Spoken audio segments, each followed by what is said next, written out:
The sound of papers scattering across our imported marble floor echoed through our penthouse living room. I watched years of careful documentation flutter around me like expensive confetti while my husband, Michael, stood over me with that familiar look of smug superiority. "Really, Rebecca," he said, adjusting his Rolex. "You thought you could just walk into my office and accuse me of fraud? With what evidence? These?" He kicked at one of the fallen folders. "No one's going to believe the trophy wife who spends her days planning charity galas. My name is Rebecca Sterling, and at 34, I was about to destroy the man I'd been married to for 8 years." Michael saw what he wanted to see, a beautiful former model who'd given up her career to be the perfect corporate wife. What he didn't see was the economics degree from Penn, or the 2 years I'd spent in forensic accounting before meeting him. "You're right," I said, keeping my voice steady as I knelt to gather the scattered papers. "What was I thinking?" He laughed, already dismissing me as he pulled out his phone. "I have a meeting downtown.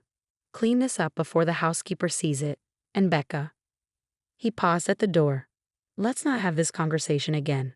Stick to what you're good at, looking pretty and keeping my social calendar in order." The moment the elevator doors closed behind him, I stopped picking up papers and instead pulled out my phone, sending a quick text to my sister Lauren. "It's time. Meet me at the usual place in an hour." Then I walked to our bedroom, straight to my jewelry box. The antique locket that had belonged to my grandmother hung innocently among the expensive pieces Michael had given me over the years. He'd never understood why I insisted on wearing such a simple piece to important events when I had millions in diamonds at my disposal. I opened the locket now, carefully removing the tiny flash drive hidden behind the old photograph. 8 years of evidence meticulously collected and backed up, all stored in something he'd dismissed as sentimental junk. The cafe where I met Lauren was deliberately chosen, small, cash only, and far from Michael's usual haunts. My sister was already there, her laptop open and ready. "You finally confronted him," she said as I sat down, no preamble needed. "We've been planning this for months." I nodded, pulling out the flash drive. He reacted exactly as we expected. Condescending, dismissive, certain I couldn't touch him. Lauren's fingers flew across the keyboard as she began downloading the files.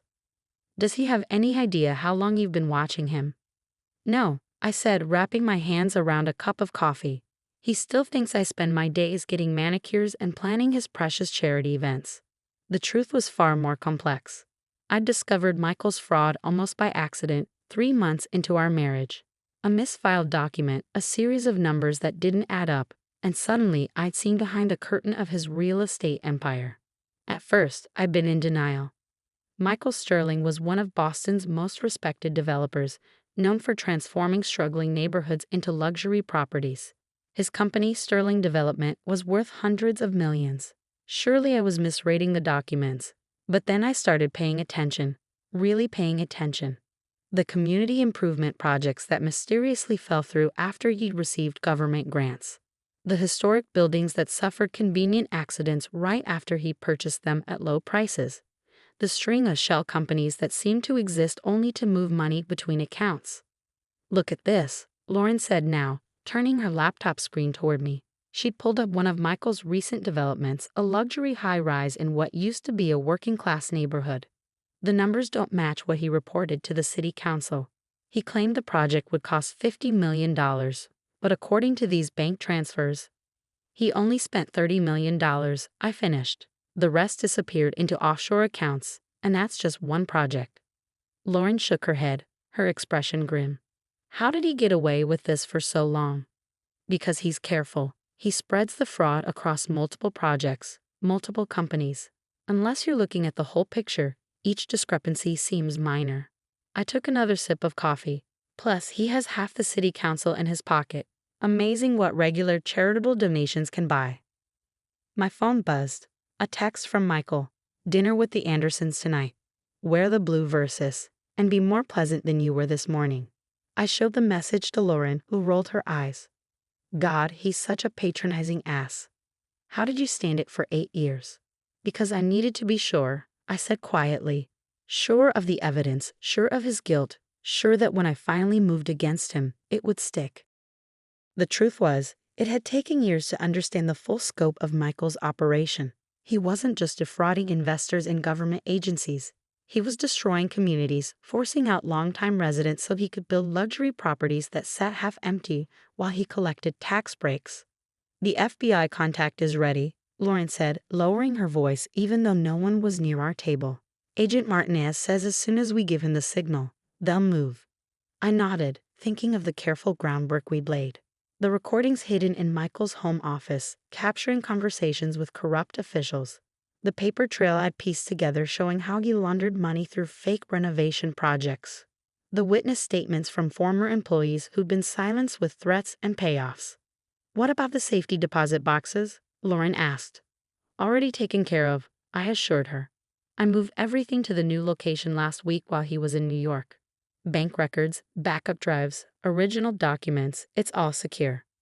My sister reached across the table and squeezed my hand. "Are you sure you want to go through with this, once we pull the trigger?" "He has to be stopped," I said firmly. "You haven't seen what I've seen, Lauren. The families displaced by his developments, the small businesses forced to close, the lives he's ruined while he sits in his penthouse counting his millions." Lauren nodded, understanding in her eyes. She'd been my confidant through all of this, helping me gather evidence, providing technical support, being my sounding board when the weight of it all became too heavy. "The Anderson dinner tonight," she said thoughtfully. "That's perfect timing, actually. Half the city's power players will be there."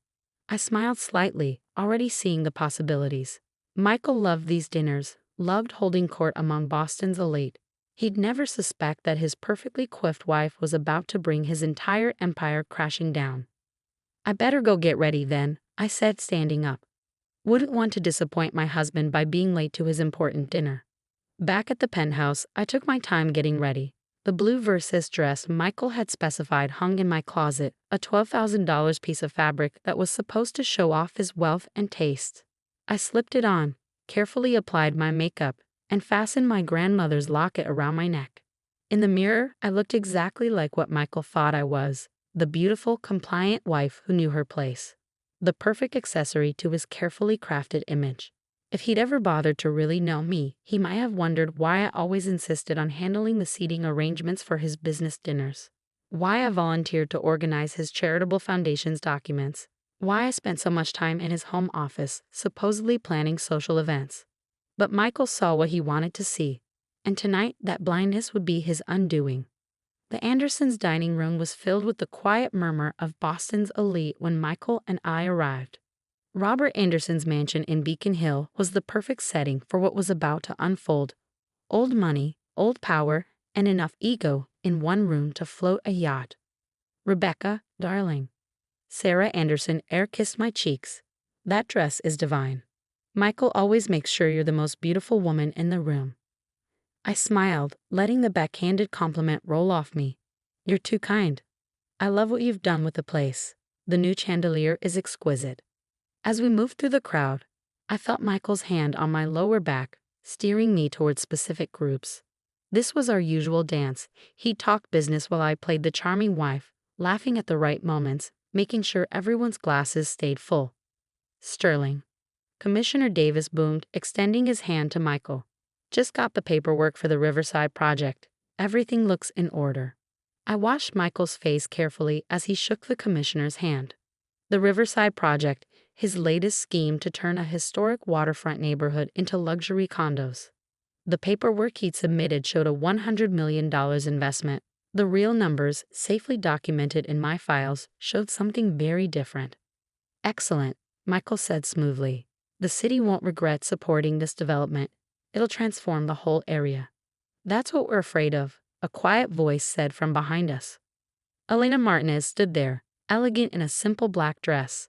To everyone else, she was just another guest, the wife of a prominent real estate attorney. Only I knew she was actually FBI Special Agent Martinez, and this dinner was no coincidence. Michael's smile tightened slightly.